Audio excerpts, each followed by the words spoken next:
प्यारे बहनों और भाइयों, मेरा नमस्कार स्वीकार हो। देखिए, आज हम आपके लिए बता रहे हैं कि हर मानव को अपना एक लक्ष्य बनाना चाहिए जीवन का, शुरू से ही। जैसे मान के चलिए, जिनके माता पिता जागरूक होते हैं तो अपने बच्चों को लक्ष्य निर्धारण करें कि हमारे बच्चों को हमें क्या प्राप्त कराना है। जैसे मान के चलिए, पढ़ाई करना एक सामान्य बात है, लेकिन हमें इसको डॉक्टर बनाना है या इंजीनियर बनाना है, या हमें कोई पहलवानी में उपलब्धि करानी है या तीरंदाजी में या पहलवानी में, तो एक लक्ष्य बनाइए इस प्रकार का भी। और एक लक्ष्य हमें ईश्वर से संबंधित लक्ष्य बनाना चाहिए कि हमें परमात्मा की प्राप्ति करनी है या हमें साक्षात्कार करना है। तो हमें जब लक्ष्य बनना शुरू करेंगे तो मान के चलिए, हमने जैसे हनुमान जी का इष्ट मान लिया है, या गुरु दक्षिणा ले रखी है, या गायत्री की दीक्षा ले रखी है आपने, तो अपने लक्ष्य को प्राप्त करने के लिए आप कम से कम 5 बजे सुबह खड़े हो जाइए और अपनी सारी क्रियाएं करने के बाद आप जो है, कम से कम जो पढ़ने वाले बच्चे हैं 24 घड़ी, यानी 24 घड़ी का मतलब है यानी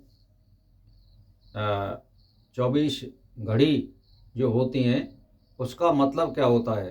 24 घड़ी का मतलब लगभग 9.5 घंटा, 9.25 घंटा।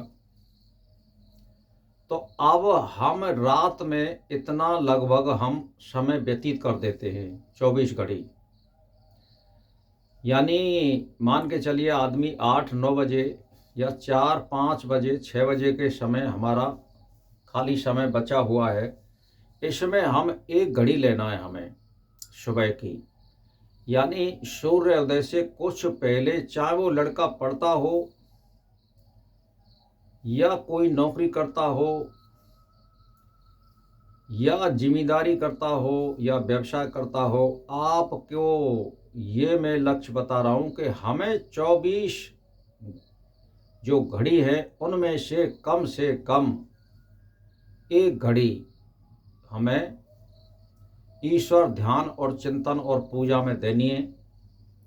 इसी प्रकार आप 1 घड़ी आप हाथ मुंह धो करके शाम को ईश्वर का ध्यान और चिंतन करिए, और ये लक्ष्य एक निर्धारण करिए कि मैं कभी भी बेईमानी नहीं करूँगा,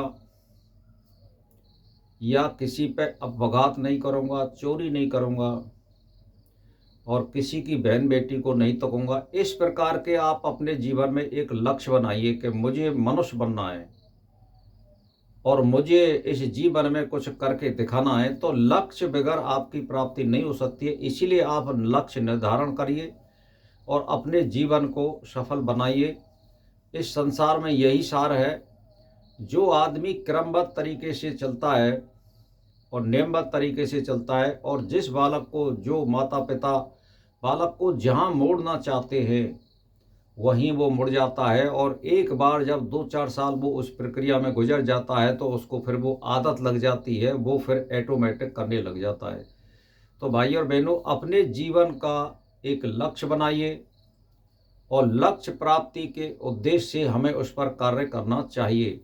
तो लक्ष्य 2 होते हैं, एक तो भौतिकवादी और एक जो है अध्यात्म का लक्ष्य होना चाहिए। ये 2 लक्ष्य जीवन में अवश्य होने चाहिए, क्योंकि बगैर ईश्वर के हम नहीं हैं।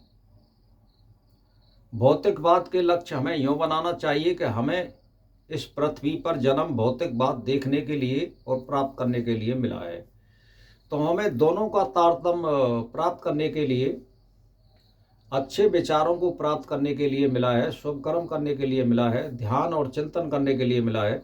तो इस तरह के आप विचार करिए और उस पर खरा उतरिए और उस पर कार्य करिए, और अपने लक्ष्य को प्राप्त करिए। तो भाई और बहनों, मेरा इसी के साथ नमस्कार स्वीकार हो।